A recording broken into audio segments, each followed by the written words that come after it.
Bienvenue sur Minuit Mystère, là où chaque murmure cache un secret. Ce soir, nous suivons Miss Marple à Rose Lane, où une promesse anodine pourrait s'avérer mortelle. Servez-vous une tasse de thé, installez-vous confortablement et laissez le mystère se dévoiler. L'après-midi à St. Mary Mead était doré et paisible, comme si l'air lui-même s'était posé sur les haies. Les roses débordaient paresseusement des murs de Rose Lane, et le bourdonnement des abeilles accompagnait discrètement la garden party annuelle de Madame Latimer, un rituel aussi immuable que l'horloge de l'église. Les tasses de porcelaine tintaient, les parasols s'inclinaient, et sous le brouhaha des voix distinguées flottait ce doux courant de curiosité qui animait le village. Miss Marple était assise près du parterre d'hortensias, en train de tricoter un ouvrage pâle et informe. Son regard, pourtant, n'était pas fixé sur ses aiguilles.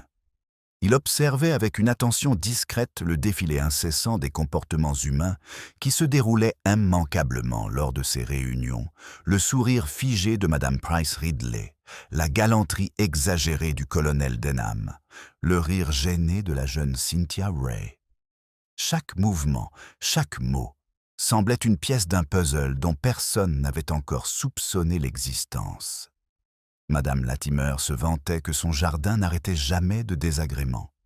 Pourtant, cet après-midi-là, une légère tension planait dans l'air. Était-ce l'arrivée tardive de M. Henry Pritchard, grand, élégant, à l'allure réservée mais au regard perçant?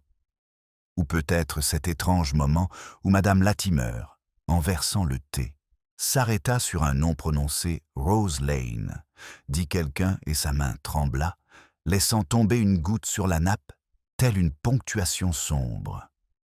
Miss Marple remarqua les deux et les mémorisa avec la même méticulosité qu'elle mettait à conserver sa laine. La conversation glissa aisément des dahlias à la morale. Madame Price Ridley, dont la conscience morale était aussi ostentatoire que décorative, déclara que le problème de la génération moderne résidait dans son incapacité à respecter ses promesses. De nos jours, affirme-t-elle, une promesse avait une valeur. Sur ces mots, M. Pritchard baissa les yeux, remuant sa tasse sans y toucher. Un silence s'installa, juste assez long pour qu'une gêne polie s'installe.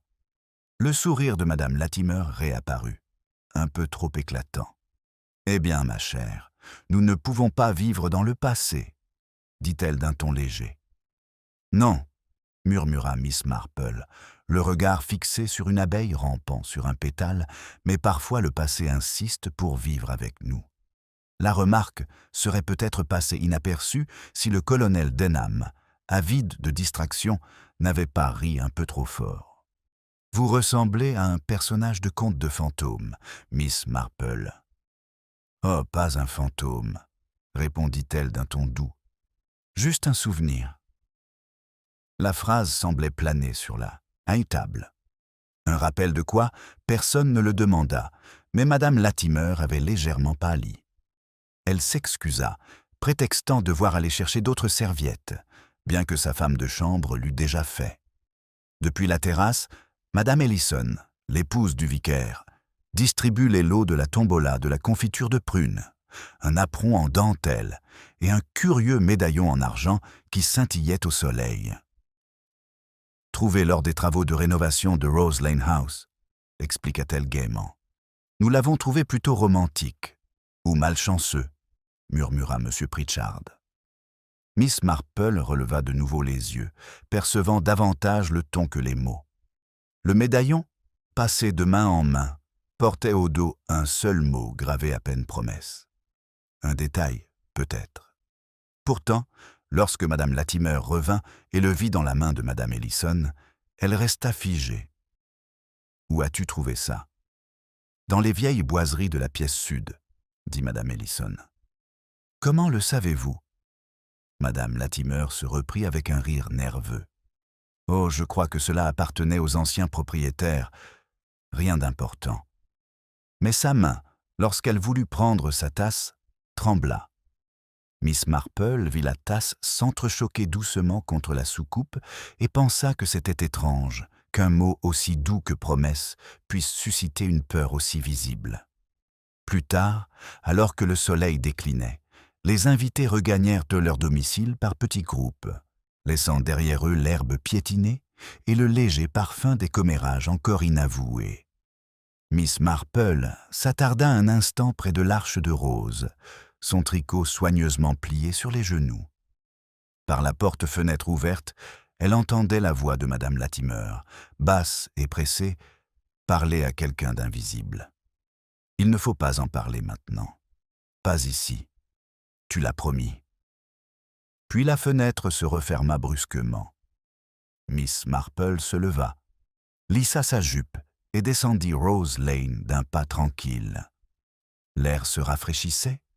Les premiers papillons de nuit étaient déjà sortis, leurs ailes bruissant comme des secrets. Derrière elle, l'horloge du presbytère hésite un instant entre deux tics avant de reprendre son cours, comme si le village avait retenu son souffle. Le silence du soir s'était épaissi lorsque Miss Marple atteignit son cottage. Des lampes s'allument dans tout le village, leur lueur douce filtrant à travers les rideaux de dentelle, et un léger parfum de fumée de bois se mêlait à celui du chèvrefeuille. Elle s'arrêta devant son portail, jetant un coup d'œil vers Rose Lane, où la maison des Latimer se dressait, partiellement dissimulée par les arbres. Ses fenêtres, à l'étage brillant d'une lumière inégale, comme si la lumière intérieure hésitait entre accueil et inquiétude. Elle posa son tricot et prépara du thé, mais ses pensées n'étaient pas tournées vers la bouilloire. Cette phrase que tu avais promise persistait comme un fil tendu dans sa mémoire. Les sapes, promesses, songea-t-elle, étaient si faciles à faire et si pénibles à tenir. À Sainte Mary Mead, elle liait souvent les gens bien plus fort que la loi ne le pourrait jamais. Un léger tapotement interrompit sa rêverie. C'était la jeune Cynthia Ray, encore rouge de la garden party. Ses gants étaient dépareillés, son attitude incertaine. « Je vous prie de m'excuser, Miss Marple, » commença-t-elle. « Mais je pensais que vous pourriez savoir si Madame Latimer était souffrante. Elle avait l'air si étrange quand ce médaillon est apparu. » Miss Marple sert le thé pour deux, tranquillement.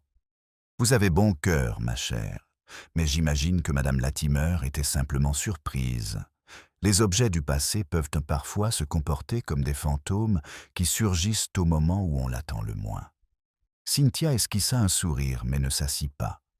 Ce n'est qu'après la réception que je vis M. Pritchard rentrer chez lui. Il discutait dans le salon. Je n'entendais pas, mais la conversation semblait animée. Les aiguilles à tricoter de Miss Marple claquent doucement.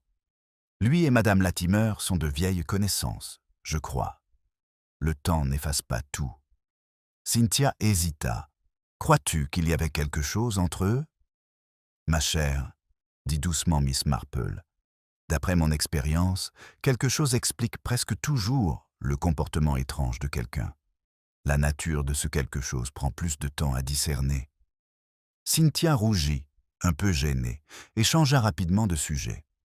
Elle mentionna la tombola de la femme du pasteur et le médaillon en argent.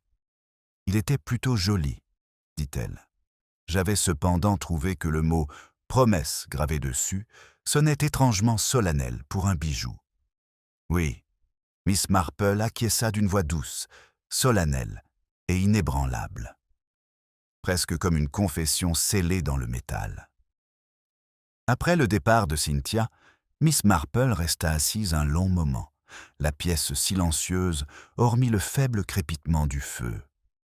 Son esprit repassait les détails en boucle, comme on retourne une poignée de boutons dans une boîte à couture. La main tremblante, le médaillon, le mot gravé. Et ce bref échange de regards entre Madame Latimer et M. Pritchard était un regard de connaissance, non d'affection. Quel que soit le lien qui les unissait autrefois, ils s'étaient effrités de façon inégale. Le lendemain matin, la pluie tomba, fine comme de la poussière et suffisamment résistante pour perturber les projets du village.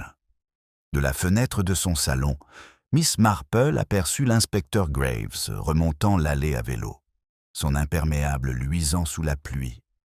C'était un homme soigné d'âge mûr qui croyait sincèrement que la logique pouvait résoudre la plupart des problèmes, même si Miss Marple avait parfois trouvé sa logique quelque peu sélective. Il descendit de vélo, essuya ses lunettes et parut perplexe de la trouver déjà à la porte.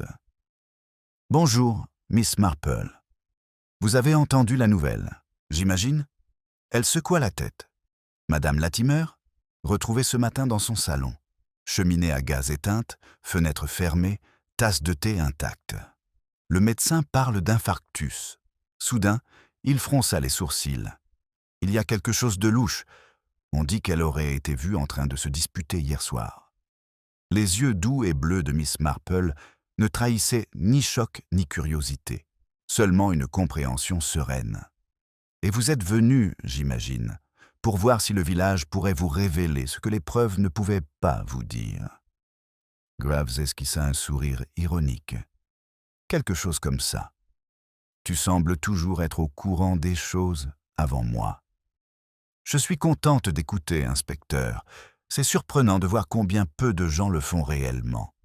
Elle a pris son manteau. On y va? Rose Lane semblait transformée sous la pluie. Les fleurs fanées, le gravier noirci, la maison elle-même repliée sur elle-même comme un visage impassible. À l'intérieur, une légère odeur de lavande et de fumée rance flottait dans l'air. Une servante, le visage blême et tremblant, rangeait le service à thé. La tasse posée sur la table d'appoint portait encore une légère trace de rouge à lèvres. Le regard de Miss Marple s'y attarda un instant, puis se porta sur la cheminée où le médaillon d'argent était désormais ouvert. À l'intérieur se trouvait une minuscule photographie, jaunie par les années, montrant une jeune femme aux yeux sombres et au demi-sourire, certaine de connaître son secret. « Sa sœur, peut-être » demanda Miss Marple. Graves secoua la tête. « Pas de famille, à notre connaissance, seulement un neveu à l'étranger. C'est curieux. Les promesses ont parfois la fâcheuse tendance à traverser les océans. » Grave soupir. « Les médecins pensent à des causes naturelles. Je vais tout de même me renseigner. » Pritchard, entre autres, a dit que la femme de chambre avait été le dernier à partir. Le regard de Miss Marple se posa sur le tapis, où une légère empreinte marquait l'emplacement d'une chaise renversée, désormais redressée. Une lutte, peut-être? Ou une hésitation? On meurt rarement sans avoir dit quelque chose, murmura-t-elle. La question est à qui était ce destiné. Dehors, la pluie avait cessé, laissant derrière elle un parfum de rose mouillée. Miss Marple, parapluie replié, se tenait sur les marchés et contemplait une dernière fois les fenêtres, aux rideaux tirés. Dans l'une d'elles, une forme semble bouger, ou peut-être n'était-ce que le reflet de la sienne. Quoi qu'il en soit, elle sentait le fil se tendre imperceptiblement entre le visible et la réalité. Miss Marple s'attarda un instant de plus sur le seuil, avant de poser le pied sur le gravier humide. Les nuages se dissipent, mais la lumière qui filtrait semblait plus pâle, comme si le village lui-même était troublé. L'inspecteur Graves était rentré pour s'entretenir avec le docteur, la laissant seule au milieu des effluves de pluie et de rose. Elle se surprit à regarder vers le portail, où des empreintes boueuses s'éloignaient, deux plus loin que les autres, à la démarche précipitée, presque irrégulière. « Chez M. Pritchard ?» dit une voix derrière elle. C'était Madame Ellison, la femme du vicaire, qui apparut au portail avec une sorte d'autorité inquiète. Il est rentré tôt ce matin. Il a prétendu avoir oublié sa canne, mais la bonne a dit qu'il était allé directement au salon avant que quiconque puisse l'arrêter. Imaginez. Avec la pauvre Madame Latimer, elle était toujours là, conclut doucement Miss Marple. Oui, cela a dû être pénible. Madame Ellison joignit ses mains, gantées. On hésite à le dire, bien sûr, mais cet homme n'est pas au mieux de sa forme. Il y a quelque chose dans son attitude si méfiante. Le vicaire dit qu'il ne faut pas juger, Mais quand un homme de cet âge vit seul, sans épouse pour le civiliser, Miss Marple esquissa un sourire. J'ose dire que la solitude peut rendre un peu excentrique, pas criminel. Cependant, les fréquentations, même en mémoire, peuvent avoir une grande influence. Madame Ellison cligna des yeux, incertaine d'avoir été contredite. « Eh bien, dit-elle enfin, le vicaire me voudra à déjeuner, mais je tenais à vous informer que le médaillon a de nouveau disparu. Volatilisé. La bonne jure qu'il était encore sur la cheminée lorsqu'elle est allée chercher le médecin. »« C'est intéressant, » dit doucement Miss Marple. « Les choses qui disparaissent le font généralement par culpabilité ou par amour. Il faut choisir quel sentiment et c'est le plus simple. » La femme du vicaire laissa échapper un petit rire incertain et s'éloigna, son parapluie flottant au loin dans l'allée. Miss Marple se dirigea vers le presbytère plutôt que vers chez elle. On trouvait toujours des informations à la table du vicaire, entre la crème anglaise et les préceptes moraux. À l'intérieur, le vicaire en personne l'accueillit avec une légère surprise et une joie teintée de sincérité. « Ah, Miss Marple, vous avez entendu parler de cette triste histoire ? C'est terrible, ce cœur qui lâche comme ça. »« Cela arrive, » répondit Miss Marple en retirant ses gants, même si ce n'est pas toujours pratique. Le vicaire, peu habitué à l'ironie, hocha gravement la tête. C'était une bonne femme, à sa manière, généreuse envers l'Église, très convenable.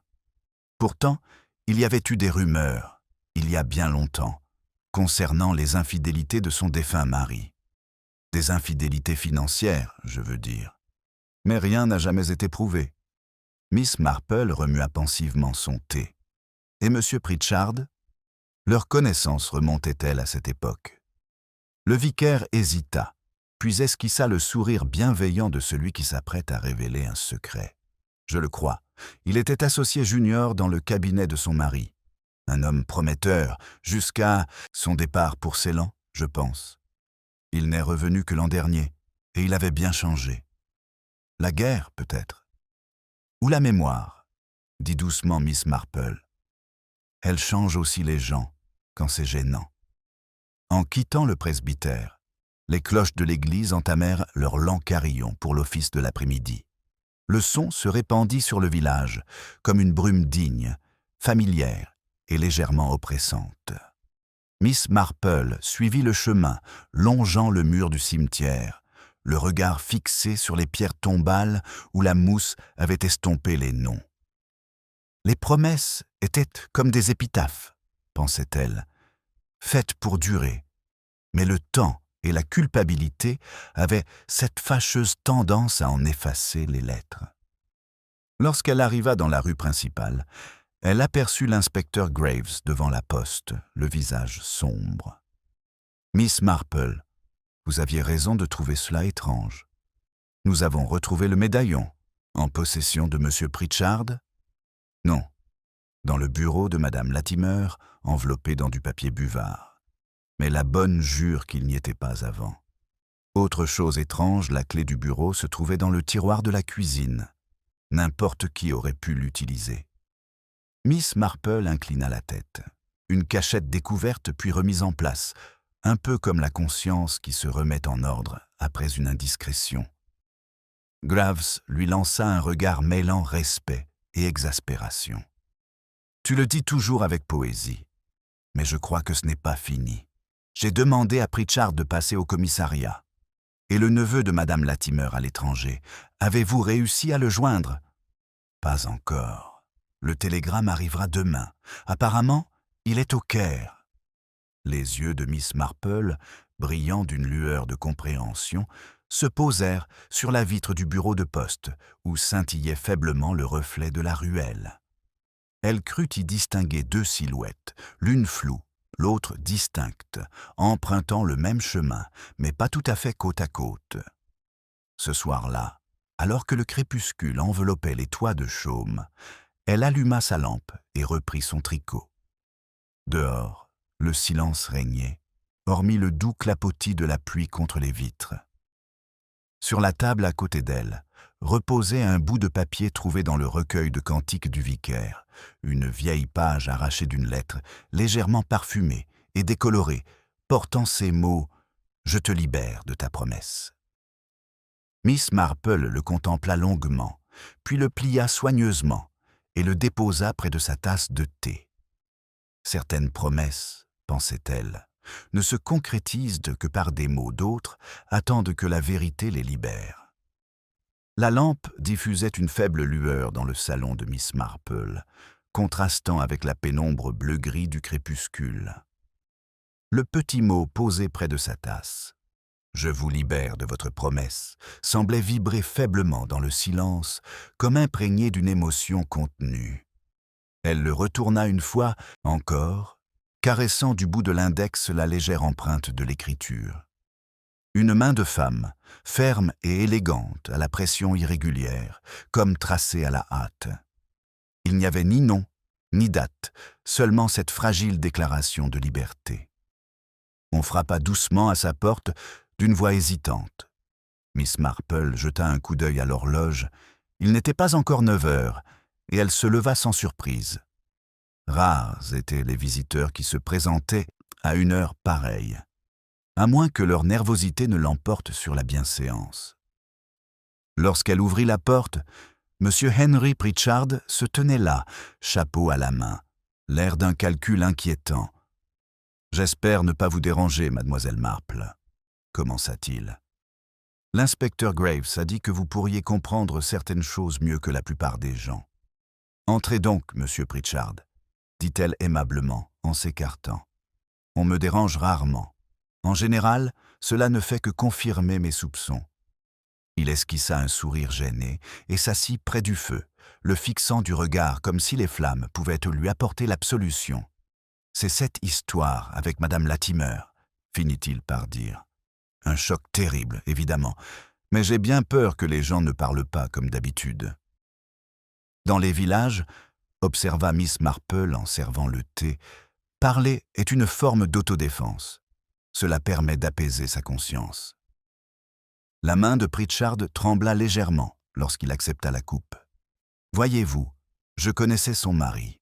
Latimer et moi étions associés depuis que Rose Lane House lui avait été acquise, même si l'argent provenait de sa famille.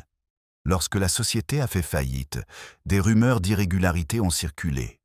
Je suis parti à l'étranger peu après. Elle m'a demandé de partir. Et pourtant, vous êtes revenu, dit doucement Miss Marple. Les promesses ont ce don de nous ramener à la maison. » Il la regarda d'un air sévère, puis détourna le regard. « J'imagine que vous avez entendu ce qu'on raconte, que nous nous sommes disputés ce soir-là. C'est vrai, nous avons parlé durement, à propos de vieilles histoires. Mais rien de grave ?» Il s'interrompit, déglutissant. « Elle m'a fait venir plus tôt dans la journée. Elle a dit que je devais récupérer quelque chose. J'ai cru qu'elle parlait d'argent, peut-être de documents. Au lieu de cela, elle m'a tendu ce maudit médaillon. Elle a dit qu'il m'appartenait. J'ai refusé. Et après, elle s'est agitée. Elle a dit qu'une promesse faite 20 ans plus tôt n'avait pas été tenue pour responsable. Que quelqu'un devait en répondre. Je lui ai dit qu'elle se trompait, que le temps n'avait pas effacé ce que nous nous devions l'un à l'autre. Elle a alors ri, d'un rire étrange. Elle a dit « Le temps n'efface rien, Henri. Il ne fait que l'enfouir sous les roses. » Les aiguilles de Miss Marple, restées inactives jusque-là, reprirent leur doux rythme. C'est plutôt poétique pour « Une querelle, vous ne trouvez pas ?» Il laissa échapper un petit rire amer.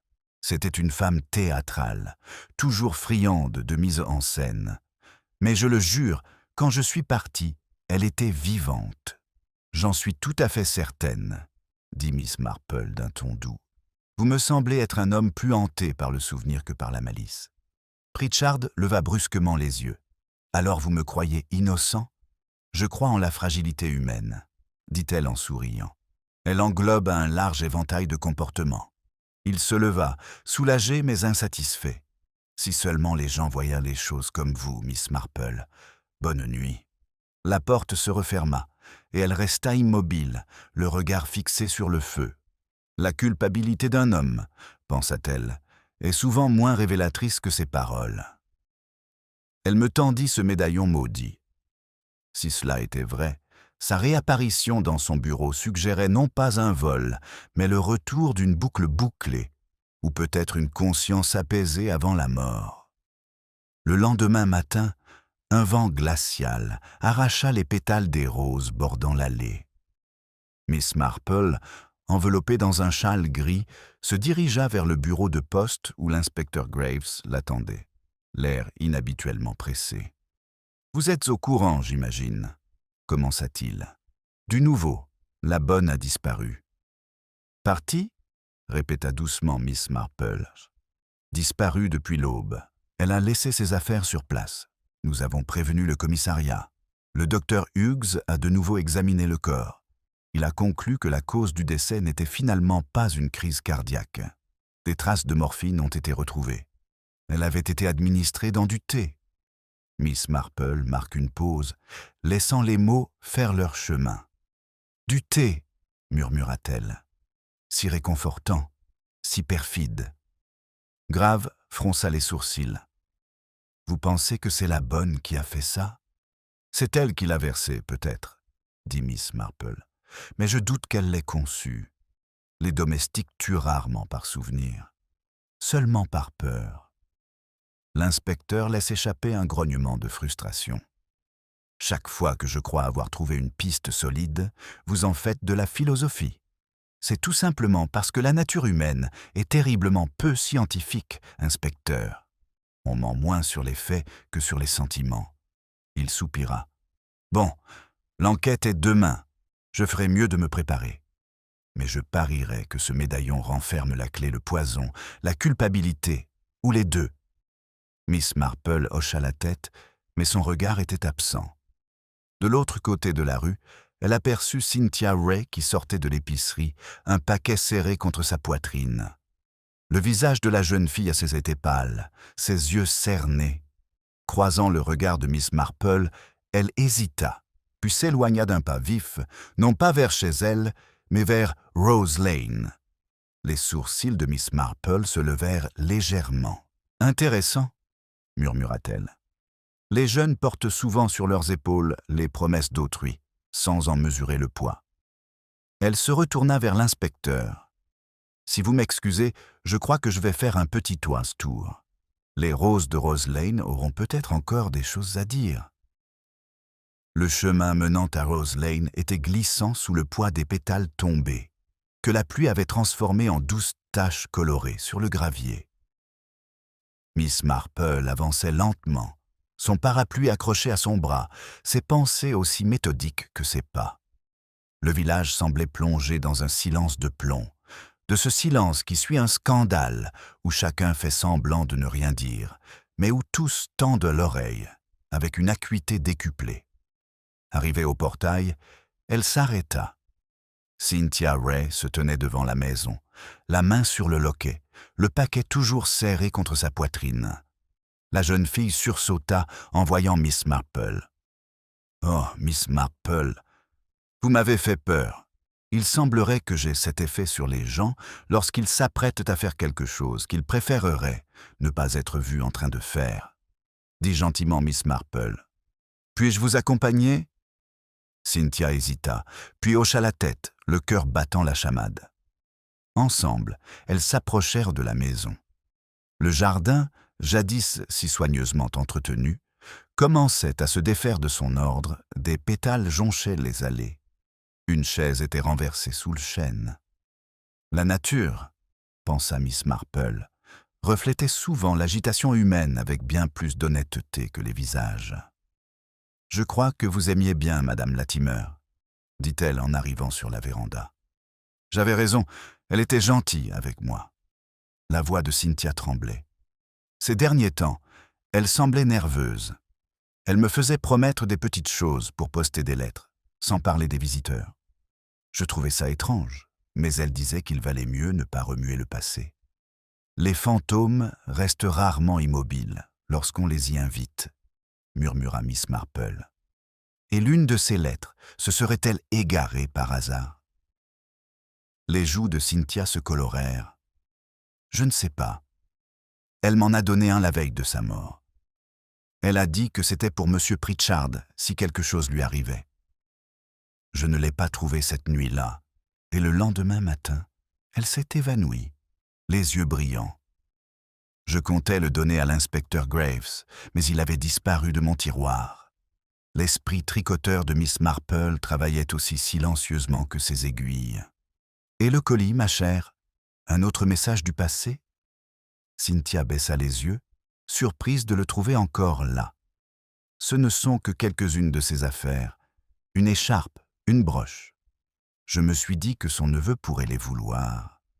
Ah, dit doucement Miss Marple, les sentiments sont un si charmant déguisement pour la culpabilité, n'est-ce pas?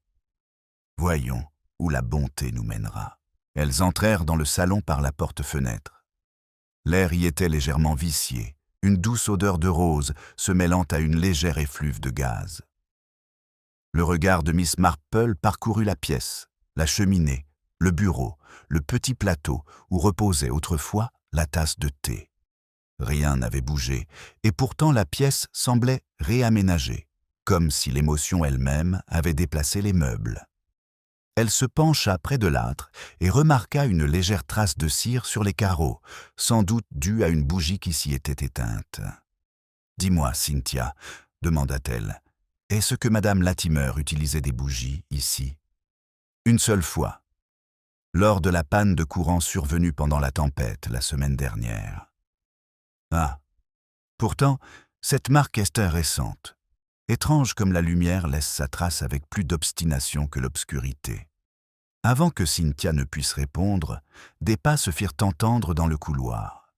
L'inspecteur Graves apparut, son imperméable dégoulinant. « Miss Marple, j'aurais dû me douter que je vous trouverais ici. » Il regarda tour à tour Cynthia et la jeune fille. « Et vous, Miss Ray, je vous croyais plus raisonnable que de vous mêler de ça. » Cynthia commença, mais Miss Marple leva une main pour l'apaiser. « Inspectrice, Mademoiselle Ray m'a simplement accompagnée pour récupérer des effets personnels.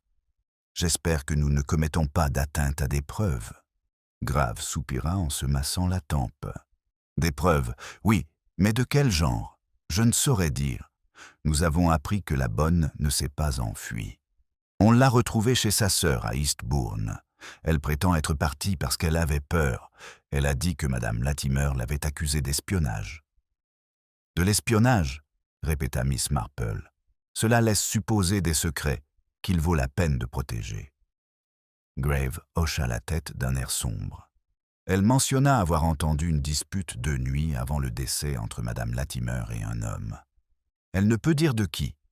Elle indiqua seulement que le mot « promesse » revenait sans cesse. Cynthia pâlit.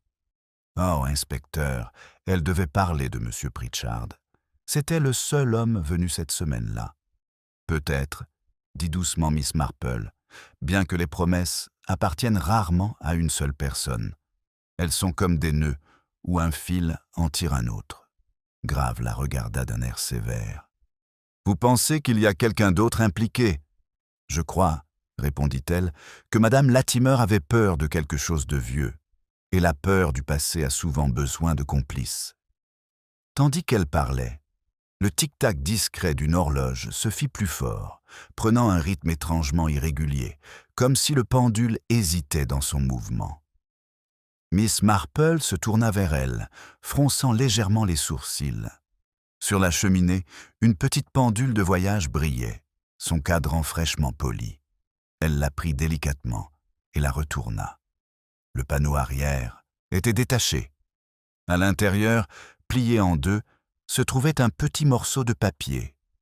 Graves se pencha en avant. « Qu'est-ce que c'est ?» Miss Marple déplia le paquet avec précaution. L'encre était passée, mais encore lisible. « À détruire si je ne reviens pas.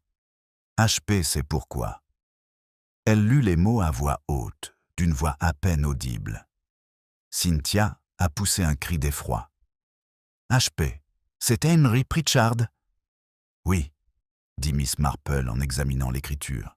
« Et pourtant, j'ai l'impression que ce n'est ni sa main, ni la sienne. » Ce qui nous amène à nous demander qui a fait cette promesse et qui l'a rompue.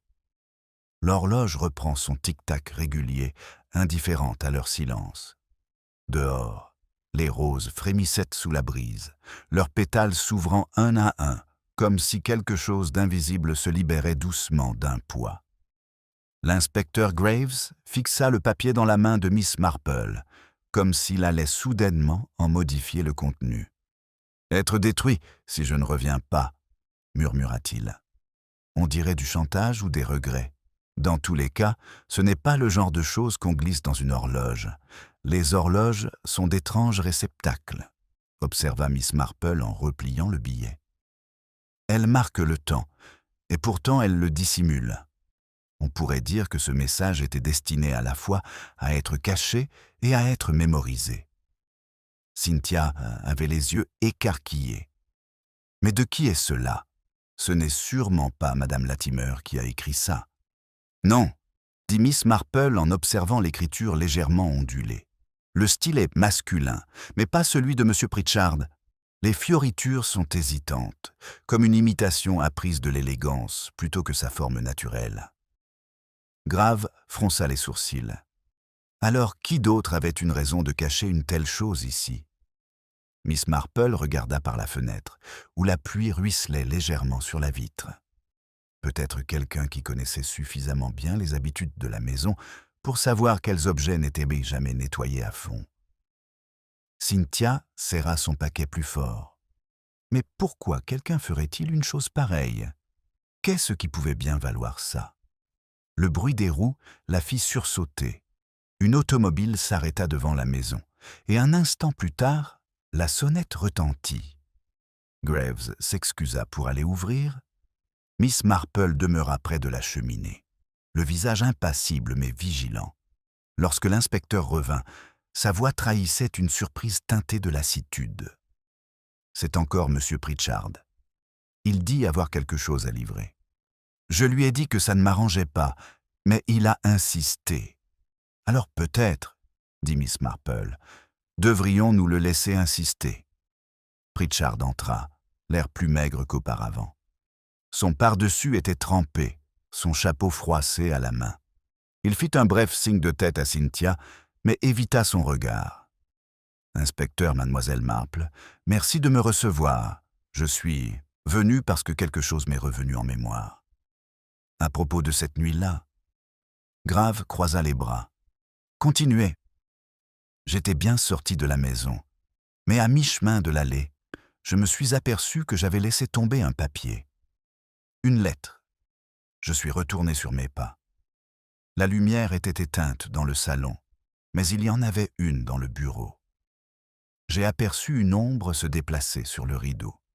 J'ai supposé que c'était Madame Latimer, bien qu'il ait hésité. La silhouette me paraissait étrange, plus petite, plus large. J'ai pensé que ce devait être la bonne. Pourtant, la femme de ménage insiste sur le fait qu'elle est partie tôt, a déclaré Graves. Je sais. C'est pour ça que je suis là. Parce que, qui que ce soit, cette personne a éteint la lumière quand j'ai frappé. J'ai attendu, puis je suis reparti. Je ne voulais pas d'une autre dispute. La voix de Miss Marple, qui tricotait, était douce. Et la lettre que vous avez laissée tomber, portait-elle votre nom? Il parut surpris. Oui, bien qu'il s'agisse d'un ancien brouillon. À propos des comptes de l'entreprise. Quel destin bienveillant, murmura-t-elle. Les lettres perdues semblent toujours errer vers ceux qu'elles ne devraient pas. Grave toussa sèchement. Vous avez le don des énigmes, Miss Marple, mais je préfère les faits. Oh, la vérité finira par éclater, inspectrice. Elle finit toujours par éclater, généralement sous forme de ragot. Son regard se porta sur Cynthia, dont le visage s'était à nouveau décomposé. « Ma chère, vous avez mauvaise mine. » Cynthia secoua la tête. « Ce n'est rien, juste la pluie. »« La pluie fait rarement trembler, » dit doucement Miss Marple. « La peur, si. » La jeune fille porta une main à sa bouche, perdant son sang-froid. « Je ne voulais pas vous faire de mal, » s'écria-t-elle. Je pense que la lettre, ça a été trouvé. Ça ruinerait tout. Madame Latimer m'a dit de détruire tout ce qui venait de cette entreprise. Elle a dit que c'était du poison. Graves se pencha brusquement en avant. Et vous l'avez détruit? J'ai essayé. Mais je n'ai pas trouvé où elle l'avait mis. J'ai pensé qu'elle l'avait peut-être déjà fait. La voix de Miss Marple était presque bienveillante. L'horloge, peut-être. Un esprit ordonné pourrait cacher sa culpabilité dans des endroits précis. Les yeux de Cynthia s'écarquillèrent. Je jure que je n'ai jamais touché à cette horloge. Non, répondit Miss Marple. Mais quelqu'un savait que vous pourriez être accusé. Une promesse tenue est souvent aussi dangereuse qu'une promesse trahie. Pritchard se leva brusquement. Vous ne voulez tout de même pas dire que moi? Absolument pas, répondit Miss Marple d'un ton doux. Vous étiez plutôt l'instrument que le compositeur. Les craintes de Madame Latimer étaient anciennes, mais quelqu'un d'autre les avait réveillées. Le poison n'était pas destiné à son corps, mais à sa conscience, jusqu'à ce que quelqu'un l'aide à se répandre. Grave se frotta le menton. Vous pensez donc que c'était prémédité? Un meurtre motivé par la culpabilité? Les apparences sont trompeuses, corrigea doucement Miss Marple. La respectabilité a engendré des actes bien plus étranges que la malice. Elle apprend aux gens à dissimuler leurs défauts sous une façade impeccable et à effacer les erreurs d'autrui dès qu'elles commencent à se voir. L'inspecteur soupira. Si seulement les mobiles étaient aussi clairement étiquetés que les tasses à thé. C'est rare, dit-elle. Mais les tasses à thé, vous vous en souvenez, gardent des traces longtemps après le lavage. Grave parut surpris. Vous voulez dire qu'il reste encore quelque chose à découvrir? Miss Marple lui adressa un petit sourire indéchiffrable. Peut-être pas trouvé, l'inspecteur se souvenait seulement. On oublie souvent que la culpabilité, comme le sucre, laisse des traces. Pritchard se tourna brusquement vers la porte. « Si vous m'excusez, j'en ai assez dit. » Miss Marple le regarda partir, la pluie s'attardant un instant dans ses cheveux avant que la porte ne se referme. Puis elle se tourna vers l'inspecteur. Il serait sage, je pense, d'examiner une fois de plus le médaillon en argent. Avec précaution, cette fois. Les sentiments ne sont pas un bon indicateur de propreté. Grave fronça les sourcils. Vous pensez que ça cache quelque chose? Oh oui, dit Miss Marple d'un air absent. Mais pas comme on s'y attend. Dehors, le tonnerre grondait faiblement sur les collines. Les roses se courbèrent à nouveau sous le vent, dispersant leurs pétales sur le chemin comme de petites confessions résignées. Miss Marple écouta encore un instant ce bruit, comme si l'orage lui-même murmurait ce que le village n'osait dire. L'orage s'intensifia au fil de la soirée, la pluie s'abattant sur St. Mary Mead dans un sifflement persistant. Au presbytère, où l'inspecteur Graves s'était réfugié, le médaillon d'argent reposait sur la table, sous la lueur constante de la lampe.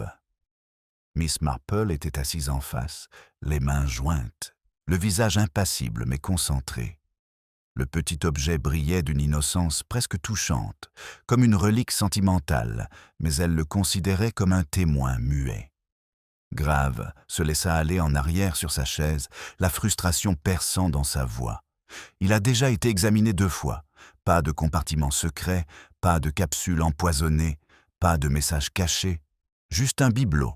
« Inspecteur, » dit doucement Miss Marple, « les apparences sont comme les conversations polies, elles dissimulent bien plus qu'elles ne révèlent. Il faut parfois les polir à l'envers pour apercevoir la vérité. » Elle prit un chiffon doux dans sa trousse et avec une délicate précision, commença à essuyer l'argent. Ce faisant, ses yeux restaient fixés sur la charnière. « Avez-vous remarqué, dit-elle doucement, que certaines charnières semblent plus neuves que les autres? » Grave fronça les sourcils en se penchant plus près. « Vous voulez dire qu'il a été réparé ou remplacé, murmura-t-elle. « Mal, par quelqu'un soucieux de préserver les apparences de l'âge, mais pas son intégrité. » Elle appuya légèrement du bout de son ongle, et la charnière émit un léger clic métallique. Un petit morceau de papier glissa de dessous le rebord, enroulé et jauni. Grave se redressa, stupéfaite. « Eh bien, je n'en reviens pas. Je jure que ce n'était pas là avant. Il ne manquait que le bon contact, » dit Miss Marple en lui tendant le morceau de tissu. Il le déplia avec précaution. L'encre avait bavé, mais l'inscription restait lisible. Règlement. Rose Lane dissimulait les produits jusqu'à expiration du délai de prescription. Graves laissa échapper un sifflement discret. Un billet de banque. Il y a eu donc un scandale. Miss Marple acquiesça. Je le pense aussi.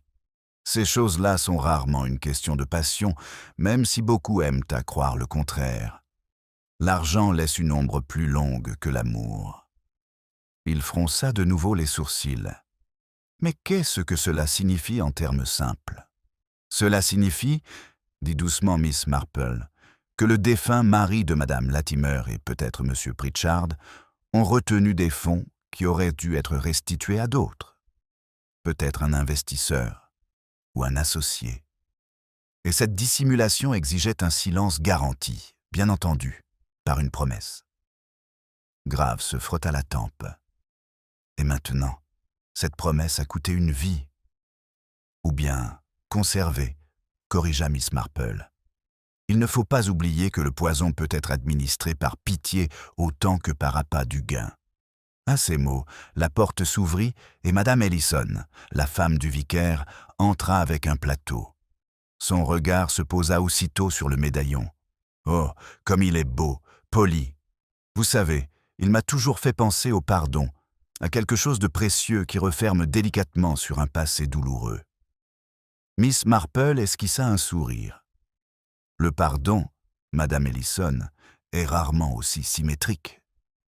Dites-moi, Madame Latimer s'est-elle jamais confiée à vous au sujet de questions financières?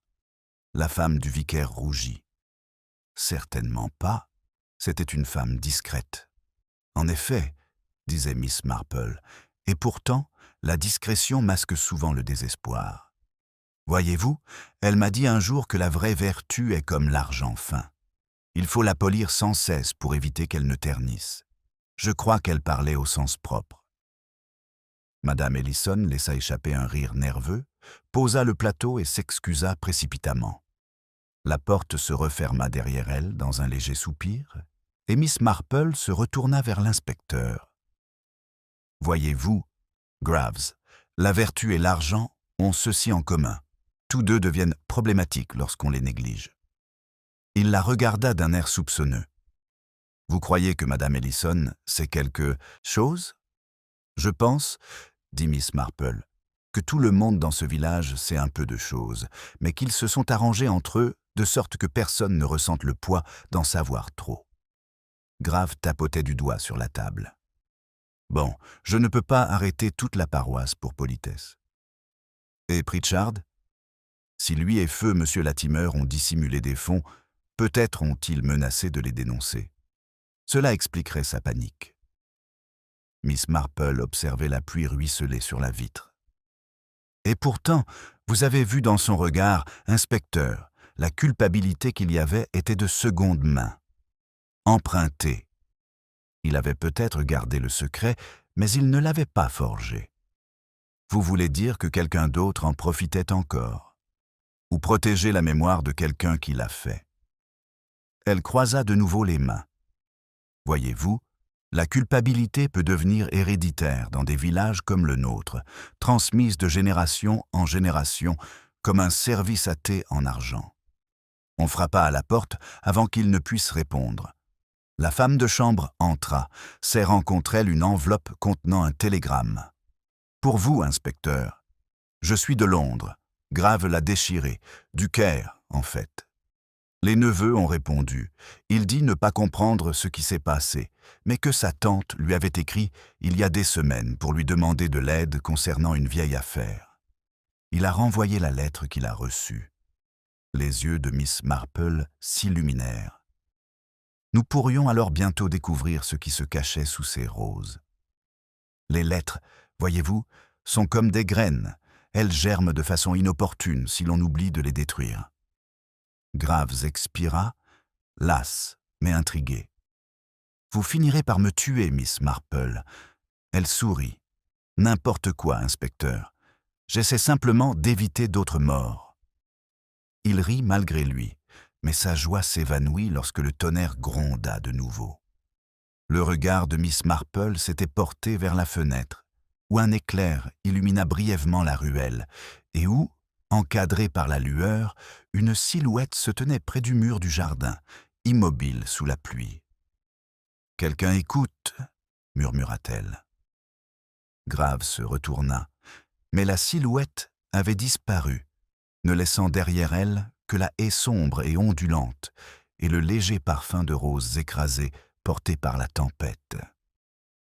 Le silence qui suivit la disparition de la silhouette était si lourd qu'on pouvait entendre la pluie frapper le gravier. L'inspecteur Graves s'avança et scruta l'horizon à travers la vitre. Le jardin, sombre et argenté sous les éclairs, était baigné d'une lumière tamisée, les haies frémissant sous l'eau. Seules les branches agitées bougeaient encore. « Je vais jeter un coup d'œil », murmura-t-il en attrapant sa lampe torche. Miss Marple se leva calmement. « Soyez prudent, inspecteur. Ceux qui s'attardent dans les tempêtes le font rarement pour des raisons romantiques. » Il fit un bref signe de tête et disparut dans l'obscurité, le faisceau de sa lampe torche fendant l'averse comme une lame. Miss Marple resta près de la fenêtre, les yeux mi-clos, concentrés. L'air embaumait l'ozone et le parfum des roses, teinté d'une menace. Quelque part derrière la haie, un portail grinça légèrement et se referma.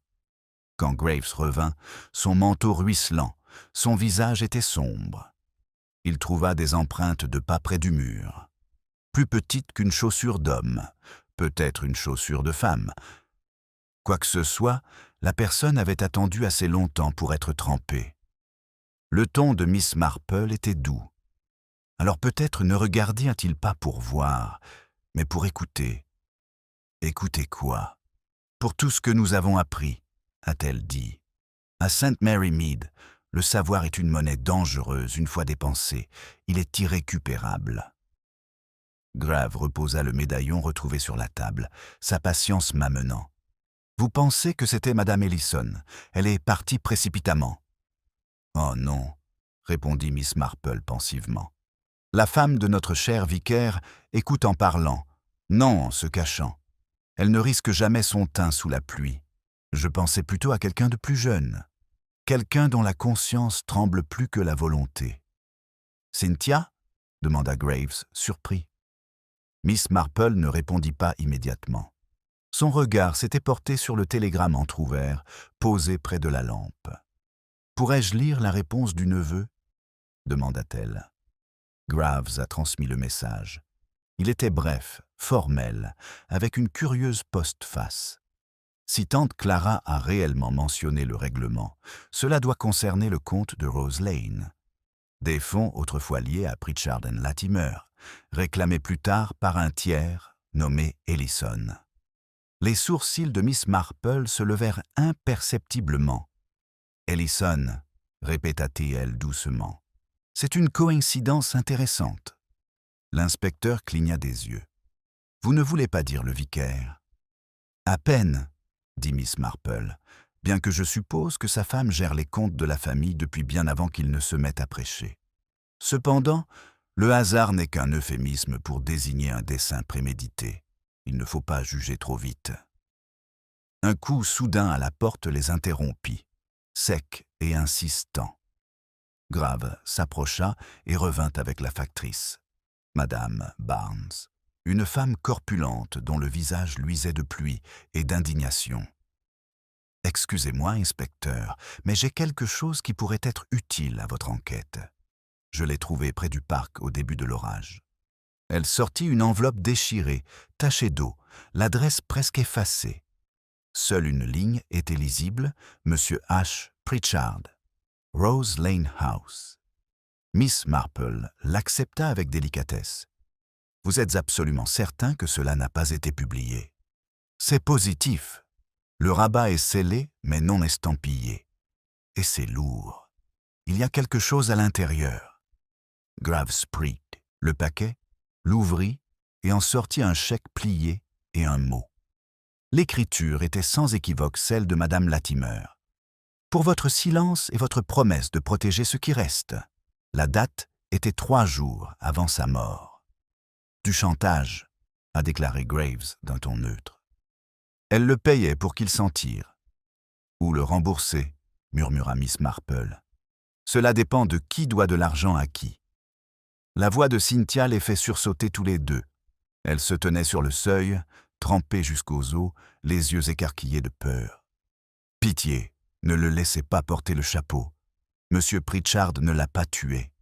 Graves se raidit. Que faites-vous ici, mademoiselle Ray? Et depuis combien de temps êtes-vous dehors? Je vous ai suivi, dit-elle d'une voix faible. Je devais savoir ce que vous aviez trouvé. Ses mains tremblaient tandis qu'elle fouillait dans sa poche. C'était sous ma porte quand je suis rentré. Elle tendit à Miss Marple un morceau de papier ligné plié, l'encre bave mais lisible. Vous détenez son secret maintenant. Gardez-le, ou rejoignez-la.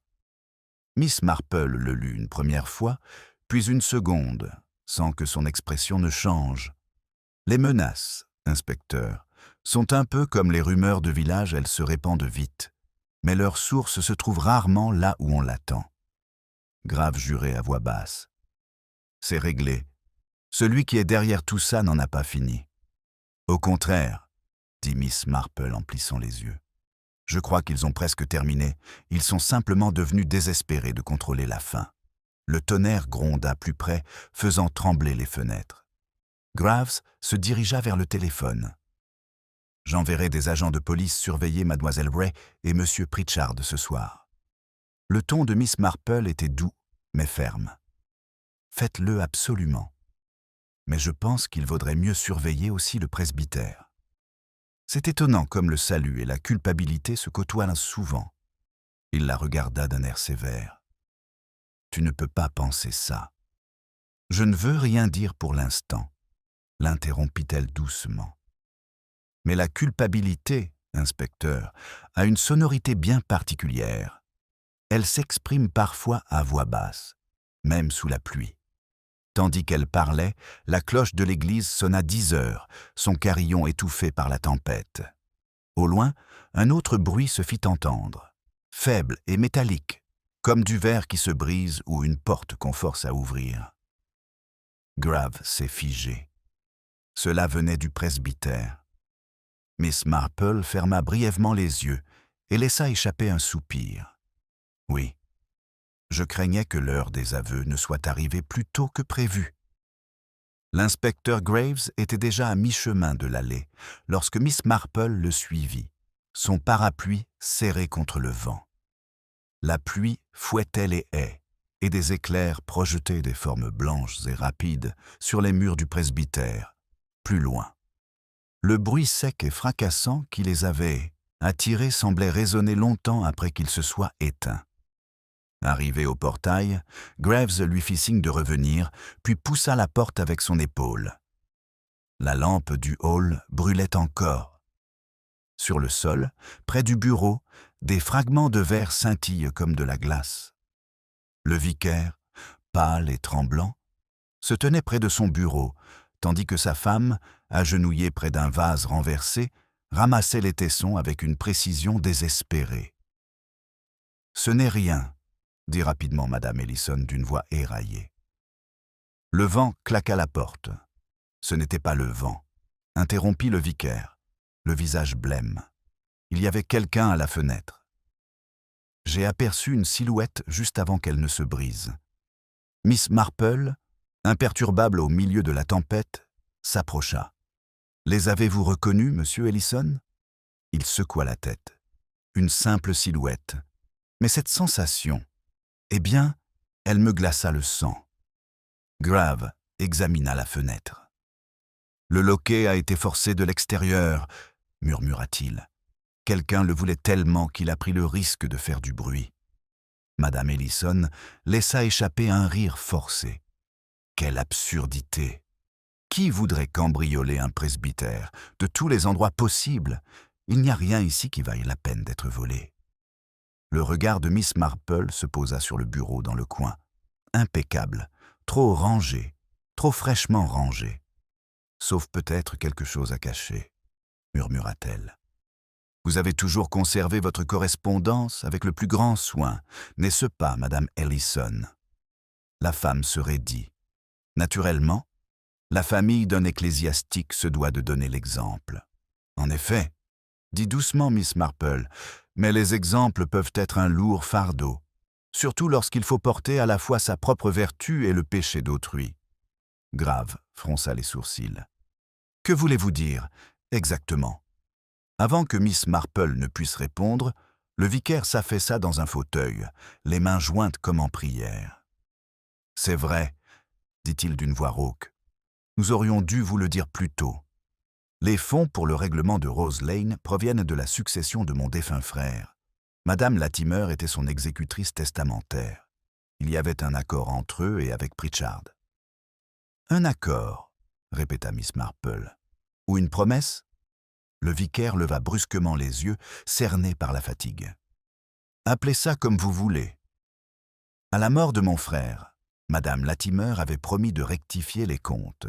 Mais elle en avait gardé une partie, prétendant qu'il s'agissait d'un dédommagement pour les pertes que mon frère avait causées à son mari.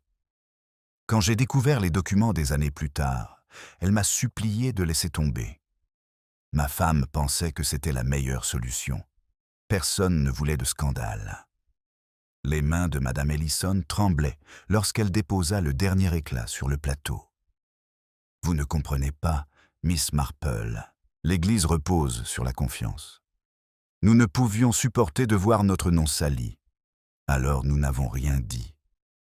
Et ces derniers temps, la voix de Miss Marple était douce, presque triste. Quelqu'un aurait-il commencé à troubler ce silence? Madame Ellison se détourna. Une lettre anonyme est arrivée il y a 2 semaines. Elle disait que le passé n'était jamais enterré, seulement reporté. Je l'ai montrée à Clara Latimer. Elle était terrifiée. Elle a juré de tout régler avant qu'il ne soit trop tard. Grave hocha la tête d'un air sombre. Ce qu'elle avait tenté de faire en soudoyant Pritchard. « Peut-être, dit Miss Marple, mais l'argent règle rarement une dette morale. Il ne fait que retarder l'échéance. » Le vicaire gémit doucement. « Si seulement on vous l'avait dit plus tôt. Je pensais qu'on pourrait surmonter ça discrètement. Mais maintenant, je sais que quelqu'un nous observe. » Le regard de Miss Marple se reporta sur la fenêtre, où les rideaux frémissaient légèrement sous le courant d'air. « C'est l'oreille qui écoutait sous la pluie, » murmura-t-elle. Il ne cherchait pas des aveux, mais une confirmation. Il fallait que quelqu'un sache exactement quelle part de la vérité avait été omise. Graves se frotta la mâchoire. On a donc un maître chanteur qui n'en a pas fini et un meurtrier qui pourrait bien être la même personne. Ou, comme le disait Miss Marple, quelqu'un qui pensait que le meurtre permettrait de régler les problèmes causés par le chantage. Un léger craquement attira leur attention. La servante se tenait sur le seuil, son châle serré contre elle, les yeux écarquillés. « Il y a quelqu'un dehors, monsieur, » murmura-t-elle. « Près de la haie, encore une fois. J'ai vu la lumière bouger. » Grave était à la porte en un instant, pistolet au poing, mais Miss Marple posa la main sur son bras. « Nul besoin d'héroïsme, inspecteur. Le désespoir se révèle souvent sans qu'on le poursuive. » Comme par magie, la cloche sonna d'un coup clair et décisif. Le vicaire tressaille. Grave ouvrit la porte avec précaution.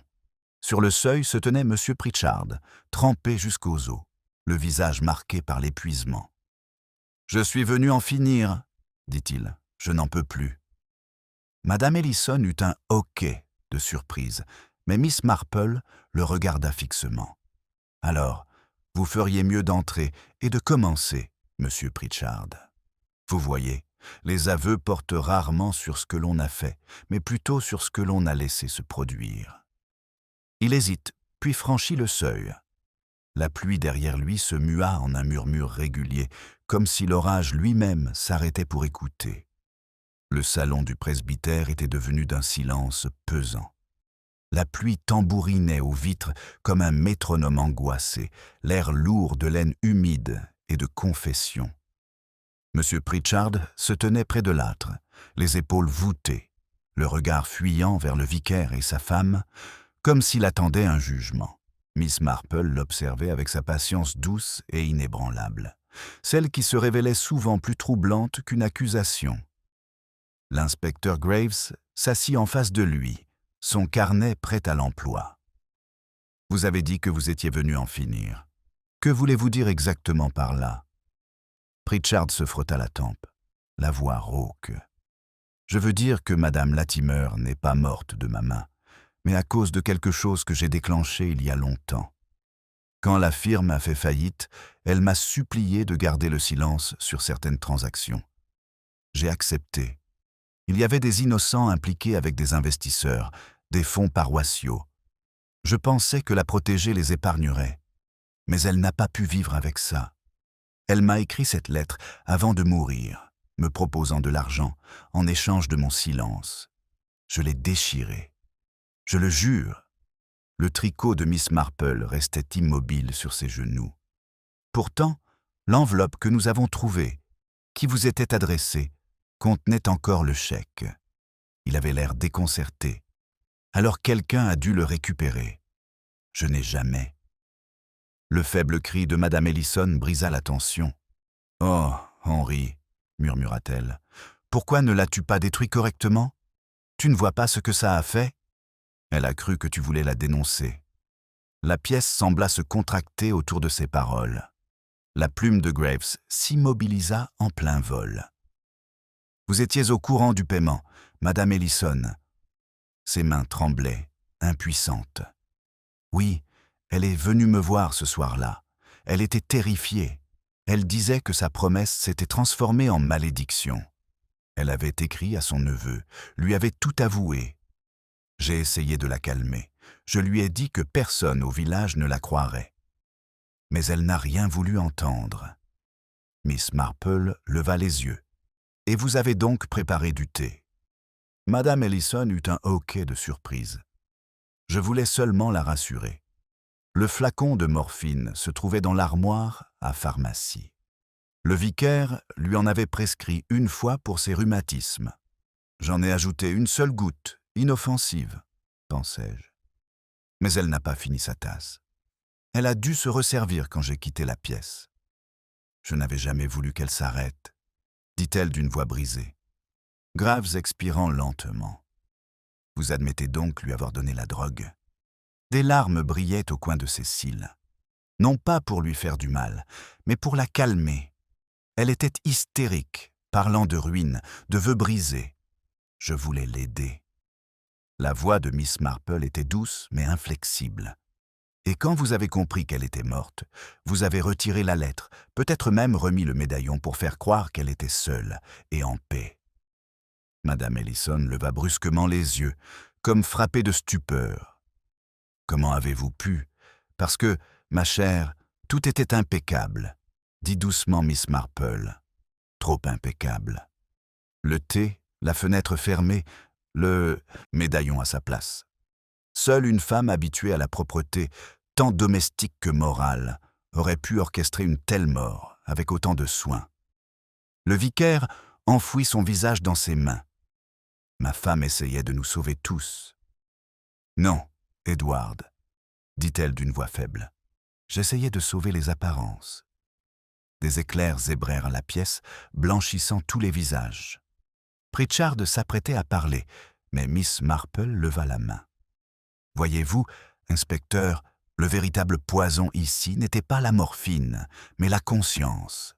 L'acte de Madame Ellison était un village miniature, accompli par bonté, justifié par la peur, soutenu par la respectabilité. Ce sont toujours les âmes bien rangées qui causent les plus grandes tragédies. Grave referma son carnet d'un geste silencieux et définitif. Elle devra faire une déclaration complète. La couronne pourrait faire preuve de clémence, compte tenu des intentions. Miss Marple se leva lentement en ramassant ses affaires. La clémence, inspecteur, est un don du ciel. Les villages, à mon avis, sont moins cléments. La voix du vicaire tremblait. Le sauront-ils tous? L'expression de Miss Marple s'adoucit. Ils chuchoteront, certes, mais les chuchotements s'estompent de plus vite que les promesses. Avec le temps, ce ne sera plus qu'une histoire de plus, racontée sous les toits couverts de roses. Dehors, la pluie s'était transformée en une fine bruine. Pritchard suivit Miss Marple jusqu'à la porte. « Vous le savez depuis le début, n'est-ce pas ?» demanda-t-il doucement. Elle sourit en ajustant son manteau. « Je me contentais d'écouter. Monsieur Pritchard, les gens vous disent tout quand ils pensent défendre quelqu'un d'autre. » Il regarda la brume. « Et Madame Ellison se pardonnera-t-elle un jour ?» Le regard de Miss Marple croisa le sien, calme et triste. « Peut-être. Mais le pardon, comme une promesse, doit être tenu plus d'une fois. » L'horloge du presbytère sonna 11 heures.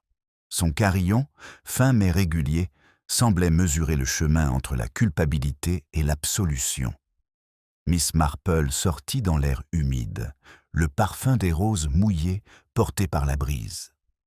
Elle s'arrêta près du portail, jetant un dernier regard à la maison silencieuse où les lumières brûlaient encore.